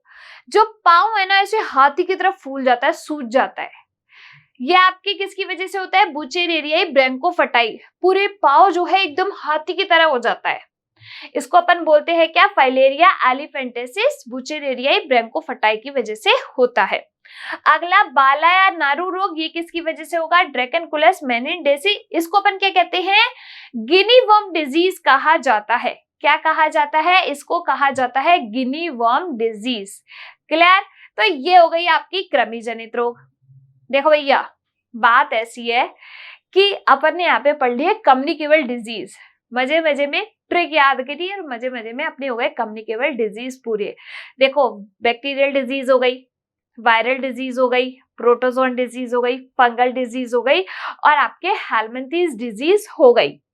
अब अपन यहाँ पर बात करेंगे नॉन कम्युनिकेबल डिजीज की, जिसके अंदर आपके क्या आता है, एक तो आपको यहाँ पर नॉन कम्युनिकेबल यानी कि असंक्रामक रोग। नॉन कम्युनिकेबल को अपन क्या बोलते हैं, असंक्रामक रोग बोलते हैं, नॉन कम्युनिकेबल डिजीज। जैसे कि इसमें आपका क्या आ जाएगा, कैंसर आ जाएगा। कैंसर के अंदर क्या होता है कि आपके जो एक जगह की सेल्स होती है वो बहुत रैपिडली ग्रोथ करती है, ठीक है, और वो रुकती नहीं है, उसको अपन क्या कहते हैं, कैंसर कहते हैं। ऑन्कोजीन प्रोटो ऑन्कोजीन में कन्वर्ट हो जाते हैं। ऑन्कोजीन जो है वो आपके प्रोटो ऑन्कोजीन में कन्वर्ट हो जाते हैं, ठीक है, किसमें, कैंसर के अंदर। और इसी के साथ इसमें हम क्या पढ़ेंगे, यहाँ पर अपन पढ़ने वाले हैं इसी के साथ जेनेटिक डिसऑर्डर्स। क्या, आनुवांशिक रोग जो है हम यहाँ पर पढ़ने वाले हैं। देखिए जेनेटिक डिसऑर्डर के अंदर अपन क्या क्या पढ़ेंगे, सबसे पहले हम देखेंगे हीमोफीलिया के बारे में, हीमोफीलिया। दूसरा अपन यहाँ पर क्या देखेंगे, थैलासीमिया। क्या भाई, थैलासीमिया। कई बच्चों को तो यही कंफ्यूजन होता है कि कम्युनिकेबल है नॉन कम्युनिकेबल है, तो बच्चे ये है अपनी नॉन कम्युनिकेबल डिजीज, ठीक है, जेनेटिक डिसऑर्डर्स। फिर देखिए थैलासीमिया हो गया, फिर आपके क्या हो गया, सिकल सेल एनीमिया हो जाएगा। अगला क्या है आपका, सिकल सेल एनीमिया हो जाएगा। अगला क्या हो जाएगा आपका, वर्णांधता हो जाएगा। अगला क्या है, वर्णांधता। इन सब के बारे में अपन यहाँ पर आज पढ़ने वाले हैं। क्लियर भाई, चलिए देखिए,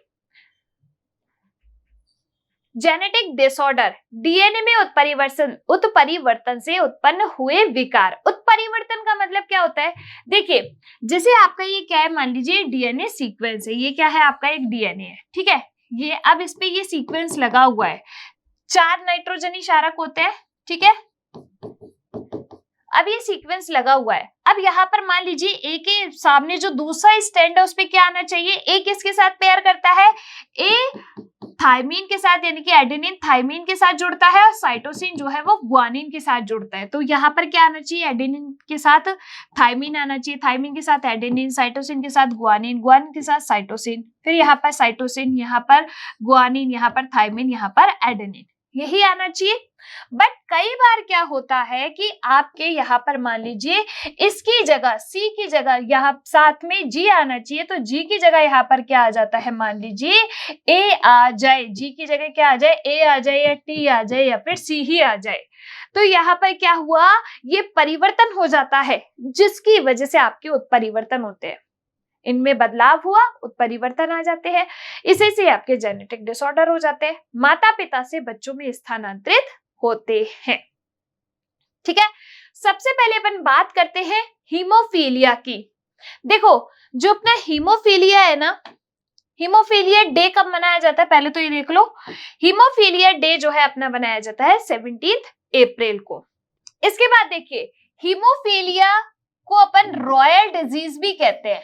क्या कहते हैं, रॉयल डिजीज क्यों कहते हैं इसको, इसकी भी एक कहानी है। देखो सबसे पहले हीमोफीलिया में होता क्या है, हीमोफीलिया एक ऐसा डिसऑर्डर है, एक ऐसी आनुवंशिक विकार है जिसमें रक्त का थक्का जमाने के लिए जो उपयुक्त जीन है उसकी कमी हो जाती है। रक्त का थक्का जमाने के लिए उपयुक्त जो जीन है, रक्त का थक्का जमाने के लिए उपयुक्त जीन की कमी हो जाती है, जिसे अपन क्या कहते हैं, इसको कहा जाता है हीमोफीलिया। यानी कि आपको पता है कि हमारे जैसे चोट लगती है, ठीक है, कट लगा तो अपने खून बहता है, ब्लीडिंग होती है, तो थोड़ी देर बाद वो अपने आप ही क्लॉट हो जाता है, खून रुक जाता है। ऐसा तो नहीं ना कि बहता ही रहता है, कटोरी में भर लो उसको, नहीं ना। लेकिन हीमोफीलिया में क्या होता है कि ये जो ब्लड क्लॉट है वो हो नहीं पाता, बहुत ज्यादा टाइम लग जाता है ब्लड क्लॉट होने में। तो यहाँ पर रक्त का थक्का जमाने के लिए जो उपयुक्त जीन है उसकी कमी हो जाती है। अब इसको रॉयल डिजीज क्यों बोलते हैं, क्योंकि जो क्वीन विक्टोरिया थी वो अपने वंशजों में इसका वाहक थी, यानी कि उसकी अगली पीढ़ी में लेके जाने का काम उसने किया, वाहक थी, इसीलिए राजघराने से इसकी शुरुआत हुई, इसीलिए अपन इसको क्या कहते हैं, रॉयल डिजीज कहा जाता है हीमोफीलिया को। क्लियर हुई बात। हीमोफीलिया में आपको क्या याद रखना है कि इसमें जो वाहक होगी वो कौन होगी, फीमेल। कौन होगी, फीमेल। यानी कि एक पीढ़ी से दूसरी पीढ़ी में लेके जाने का जो काम करेगी वो फीमेल करेगी। और आपको यहाँ पर क्या याद रखना है कि इससे जो अफेक्टेड होगा, ग्रसित जो होगा, वो आपके कौन होगा, बेचारा आदमी यानी कि नर। ठीक है, ये क्या है, एक्स क्रोमोसोम पे लगी डिजीज है। ठीक है, एक पीढ़ी से दूसरी पीढ़ी में गई, अगर लड़के के अंदर तो जाएगा एक्स क्रोमोसोम फीमेल से, अब वो तो बेचारा ग्रसित हो जाएगा। अगर एक लड़की के अंदर ये जाता है तो वो उसकी क्या बनेगी, वाहक बनेगी, ग्रसित नहीं होगी, अगली पीढ़ी के लिए क्या बनेगी, वाहक बनेगी। तो इसीलिए आपकी क्या है, ये एक्स लिंक्ड डिजीज है, एक्स क्रोमोसोम पे। ठीक है, एक्स लिंक्ड डिजीज है। क्लियर हुई। इसको अपन क्या कहते हैं, हीमोफीलिया कहा जाता है। अब बेचारे की ब्लीडिंग होती है, जैसे नक्सीर आ रही है आपकी, होता है ना, गर्मी हो जाती है, बहुत बार नाक से ब्लड आने लगता है, तो वो बहता रहता है, तो आपके इसको कहते हैं अपन हीमोफीलिया। ठीक है, देखिए कुछ इस प्रकार से बेचारा जो आदमी है उसके तो देखो पिचकारी चल गई पूरी, खून वून निकल गया उसके तो उड़ गए तोते एकदम। ठीक है, ये लक्षण अपन को वहां पर देखने को मिलते हैं कि बहुत ज्यादा एक्सेसिव ब्लीडिंग हो जाती है, चक्कर आने लगता है, बेचारे को सिर में दर्द होने लग जाता है। इस तरीके से आपके किसके अंदर होता है, हीमोफीलिया के अंदर होता है। ठीक है, देखिए आगे, haemophilia also known as royal disease, राजघराने से शुरुआत हुई थी, क्वीन विक्टोरिया जो है अपने वंशजों में इसका वाहक थी। चोट लगने पर रुधिर का थक्का नहीं जमता है, रुधिर के थक्के के लिए उपयुक्त प्रोटीन या जीन की कमी हो जाती है, केवल महिला रोगवाहक होती है। ग्रसित कौन होगा, नर, यानी कि एक पुरुष जो है इससे ग्रसित होगा। दूसरा अपन यहाँ पर देखते हैं सिकल सेल एनीमिया। दूसरा क्या है अपना यहाँ पर, sickle cell anaemia. Sickle cell anaemia में देखो क्या होता है, जब एक प्रोटीन की चेन बनती है ना, जब एक प्रोटीन की चेन बनती है तो अपनी प्रोटीन जो है किससे बनता है, अमाइनो एसिड से आपके प्रोटीन की चेन बनती है। तो यहाँ पर क्या होता है, आपके इस प्रोटीन की चेन में ग्लूटामिन अमाइनो एसिड की जगह 6 पोजीशन पे, कौन सी पोजीशन पे, 6 पोजीशन पे ग्लूटामिन अमाइनो एसिड की जगह वैलिन अमाइनो एसिड आ जाता है। कौन सा, वैलिन अमाइनो एसिड आ जाता है, जिसकी वजह से अब देखो नॉर्मल आरबीसी आपको ये वाली दिख रही है, जो आपकी नॉर्मल आरबीसी होती है, यानी कि सामान्य जो आरबीसी होती है उनका शेप कैसा होता है। अब गोलाकार मत कह देना, बच्चे ना गोलाकार कह देते कि आरबीसी का शेप गोलाकार है, नहीं, ये आपकी होती है बायकॉनकेव शेप की, उभयावतल शेप की होती है। ठीक है, बायकॉनकेव शेप की होती है कौन, आपके आरबीसी। अब देखिए सामान्य आरबीसी, लेकिन जब ग्लूटामिन अमाइनो एसिड की जगह वैलिन अमाइनो एसिड आ जाता है तो आपके क्या होता है, ये जो आपकी आरबीसी है ना, ये सिकुड़कर इस तरीके से हंसियाकार हो जाती है। तुमने देखा है आधा क्रीसेंट मून, अर्ध चंद्रमा देखा है, आधा चंद्रमा, वैसी हो जाती है। तुमने वो देखा है कि जैसे फसल काटने के लिए वो दांतड़ा यूज में लेते हैं हरी पत्तियों को काटने के लिए, वैसी हो जाती है। इसीलिए अपन इसको क्या कहते हैं, सिकल शेप्ड हो जाती है आपकी जो आरबीसी है, इसीलिए अपन इसको कहते हैं सिकल सेल एनीमिया। या फिर क्या कहा जाता है, दात्र कोशिका अरक्तता कहा जाता है। क्या कहा जाता है, दात्र कोशिका अरक्तता कहा जाता है, या फिर आपके क्या कह सकते हैं कि आरबीसी जो है वो सिकुड़कर हंसियाकार या अर्धचंद्राकार हो जाती है, क्रीसेंट मून शेप्ड हो जाती है। क्लियर हुई। इसको अपन क्या कहते हैं, सिकल सेल एनीमिया। देखिए यहाँ पर ग्लोबिन पर उपस्थित ग्लूटामिन अम्ल के स्थान पर वैलिन अम्ल आ जाता है, आरबीसी सिकुड़कर हंसियाकार या अर्धचंद्राकार हो जाती है। ये आपकी दूसरी हो गई सिकल सेल एनीमिया। थर्ड अपना यहाँ पर आता है थैलासीमिया। देखो भाई थैलासीमिया में क्या होता है, कैसे याद रखोगे इसको, आपकी जो आरबीसी होती है ना, जो आरबीसी होती है उनका जीवन काल कितना होता है, रेड ब्लड सेल्स जिनको अपन कहते हैं, इनको अपन कहते हैं इरिथ्रोसाइट्स भी, क्या कहा जाता है इनको, इरिथ्रोसाइट्स भी कहा जाता है। अब देखिए क्या होता है, इनका जो जीवन काल होता है ना वो होता है 120 दिन का, ठीक है।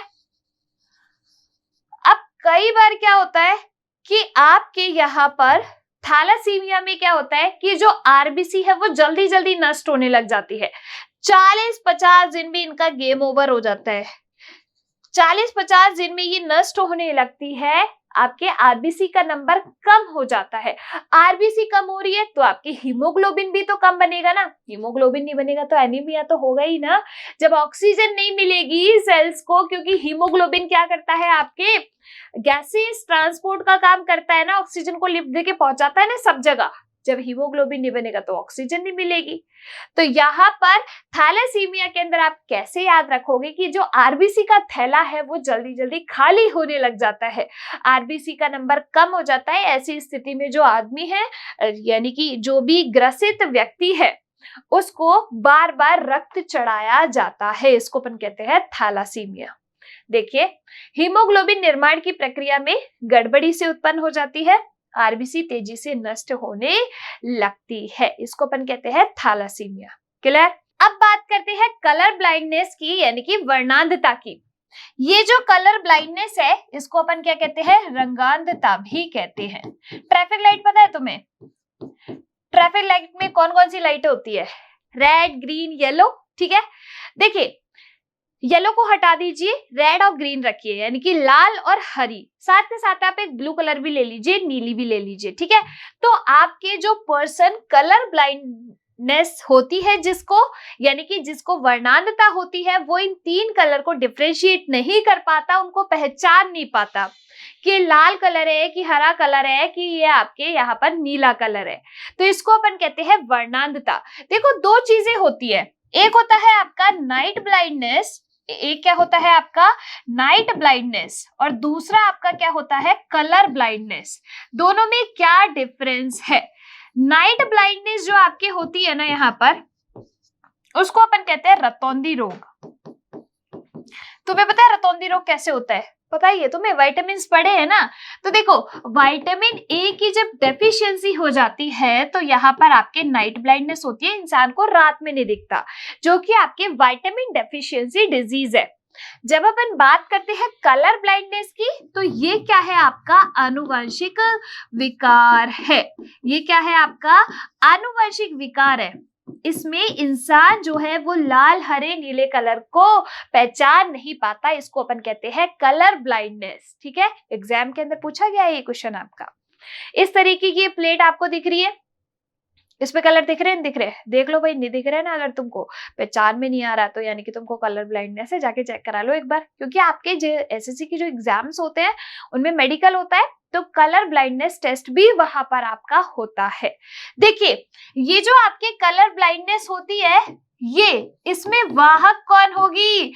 वही कौन? फीमेल। तो वाहक होती है फीमेल, और इससे जो ग्रसित होगा वो कौन होगा? आपके ग्रसित होगा नर, ठीक है। यानी कि एक लड़का जो है वो इससे अफेक्ट रहेगा। आगे देखिए, खोज किसने की? हार्नर ने। इसमें रोगी लाल तथा हरे रंग की पहचान नहीं कर पाता। रोग वाहक कौन होती है? महिला। ग्रसित कौन होता है? आपके नर। देखिए, अगर इंसान लाल कलर को नहीं पहचान पा रहा है, ये नॉर्मल विजन है जिसमें आपको सारे कलर दिख रहे हैं। अगर आपको यहाँ पर ग्रीन कलर को आप नहीं पहचान पा रहे हो तो आपके क्या हो जाता है? ड्यूटेरोनोपिया अपन इसको कहते हैं। क्या कहा जाता है? अगर हरे कलर को अगर आप नहीं पहचान पा रहे हो तो आपको है ड्यूटेरोनोपिया। अगर आप रेड कलर को नहीं पहचान पाते हो तो इसको अपन कहते हैं प्रोटेनोपिया। क्या? प्रोटेनोपिया कहा जाता है। क्या कहा जाता है? प्रोटेनोपिया कहा जाता है, ठीक है। और अगर कोई इंसान आपके यहाँ पर नीले कलर को नहीं पहचान पाता तो उसे अपन क्या कहते हैं? ट्रिटेनोपिया, ट्राइटेनोपिया कहा जाता है। क्लियर हुई बात यहाँ पर? तो आपके हरी वर्णांधता, नीली वर्णांधता और लाल वर्णांधता समझ में आई।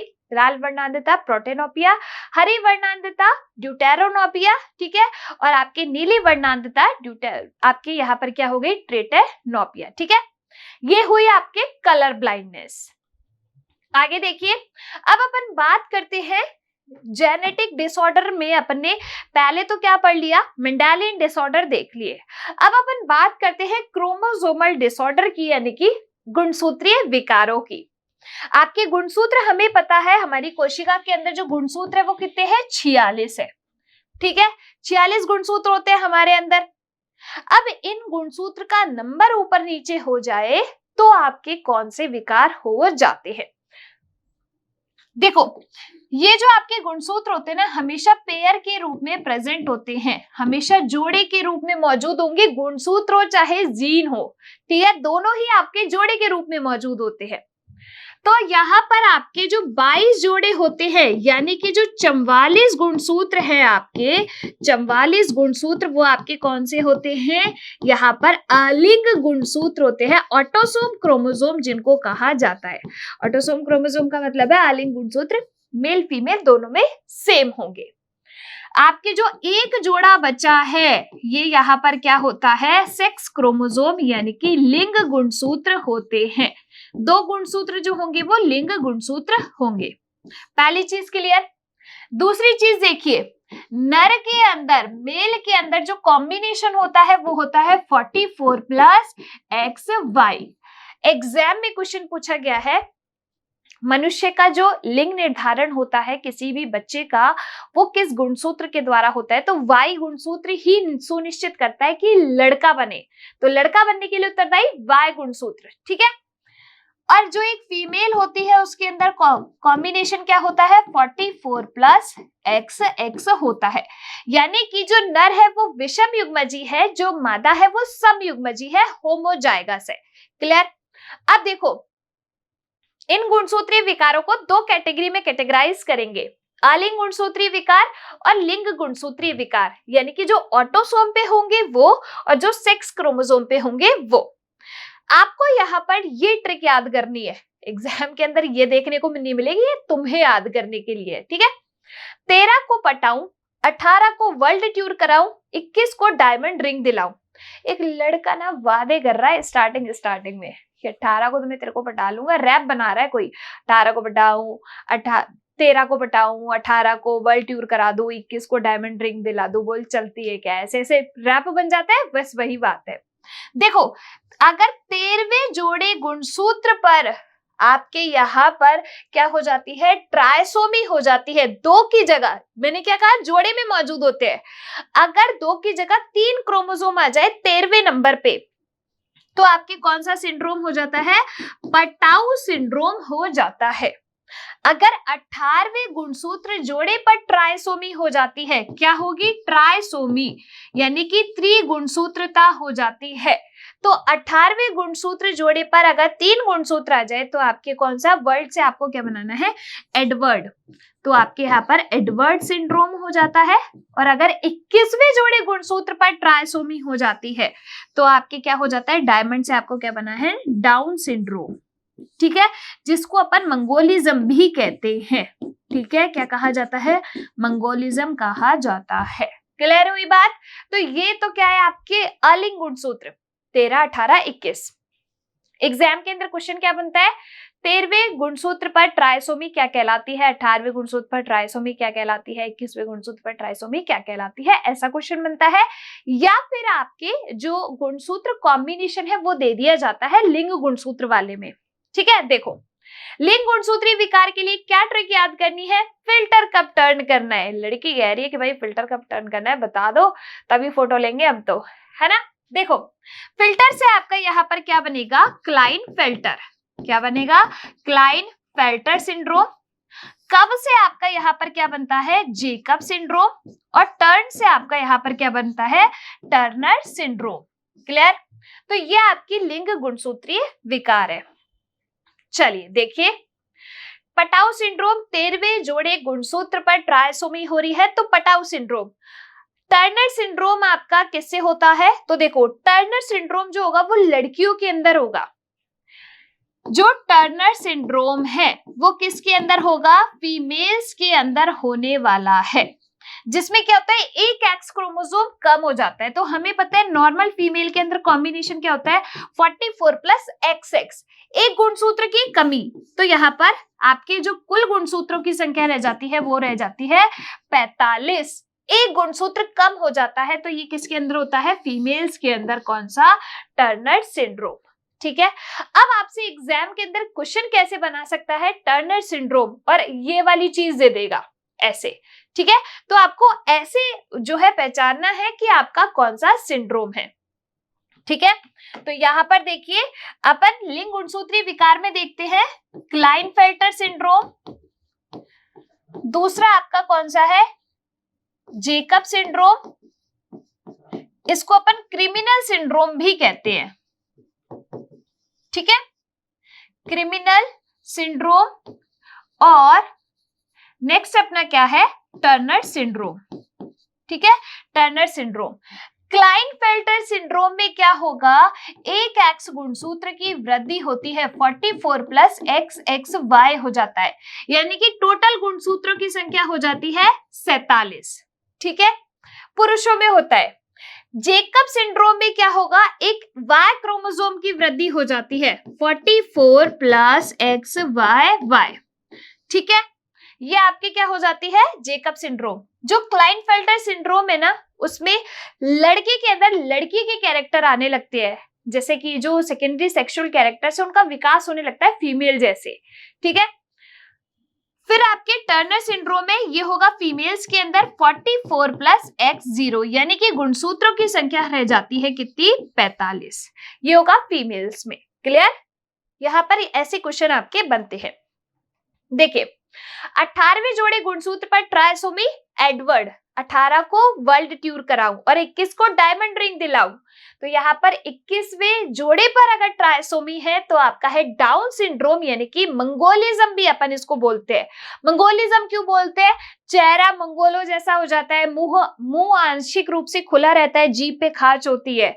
ठीक है, तो ये आपके क्या होता है, मंगोलिज्म डिसऑर्डर है। ठीक है, आगे देखिए क्लाइनफेल्टर सिंड्रोम पुरुषों के अंदर होगा, एक एक्स गुणसूत्र की वृद्धि हो जाती है, जिसकी वजह से लड़कों के अंदर लड़कियों वाले कैरेक्टर आने लग जाते हैं। अगला है जेकब सिंड्रोम, जिसे अपन क्रिमिनल सिंड्रोम कहते हैं, पुरुषों में होगा, एक Y गुणसूत्र की वृद्धि हो जाएगी, टोटल गुणसूत्रों की संख्या 47। और लास्ट जो होगा वो अपना टर्नर सिंड्रोम हमने देख ही लिया, कौन सा, कि एक एक्स क्रोमोसोम की कमी फीमेल्स के अंदर होगा, और आपके जो कॉम्बिनेशन होगा वो होगा 44 प्लस X0, यानी कि 45 गुणसूत्र होते हैं। क्लियर, यहाँ पर दो डिजीज और देख लीजिए, दो डिसऑर्डर, जेनेटिक डिसऑर्डर, एल्बिनिज्म, वर्णकहीनता। त्वचा रंग के लिए उपयुक्त मेलानिन वर्णक का निर्माण नहीं होता। आपने देखा होगा ना कि कई जो ऐसे लोग होते हैं वो बिल्कुल एकदम पूरे सफेद हो जाते हैं। हमारे बालों को, हमारी त्वचा को जो कलर कौन देता है, पिगमेंट, जिसका नाम क्या है, मेलानिन पिगमेंट होता है नाम। ये मेलानिन पिगमेंट क्या करता है, हमारी त्वचा को कलर देता है, हमारे बालों को कलर देता है। अब त्वचा को ये कलर नहीं दे पा रहा है, इसकी कमी हो गई, त्वचा को कलर नहीं मिलेगा। अगर मेलानिन जितना ज्यादा है उतना ही डार्क कलर होगा, मेलानिन जितना कम है वो उतना ही फेयर होता चला जाएगा। इस तरीके से आदमी पूरा फेयर हो जाता है, व्हाइट, यानी कि इसमें मेलानिन क्या है, कम, इसको अपन क्या बोलते हैं, एल्बिनिज्म, यानी कि वर्णकहीनता कहा जाता है।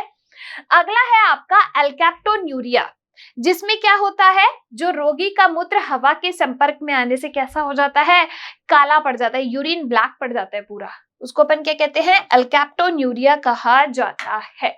क्लियर, तो यहाँ पर ये बात हुई अपनी पूरी किसकी, डिजीज की। देखिए पूरी डिजीज हमने पढ़ ली है। सबसे पहले बात की कम्युनिकेबल डिजीज के अंदर बैक्टीरियल डिजीज, रिया तो डिप्टी ट्रेन में न्यू टिकट पाकर कालसी का गाना गाए है। दूसरा वायरल डिजीज, रेखा एंड जीजू हिप हॉप गरबा डांडिया इन पर नाचते हैं। तीसरा फंगल डिजीज, गंजा दमाद खाए फ्रूट। चौथा प्रोटोजोन डिजीज, काले सोने पे रिया मरे।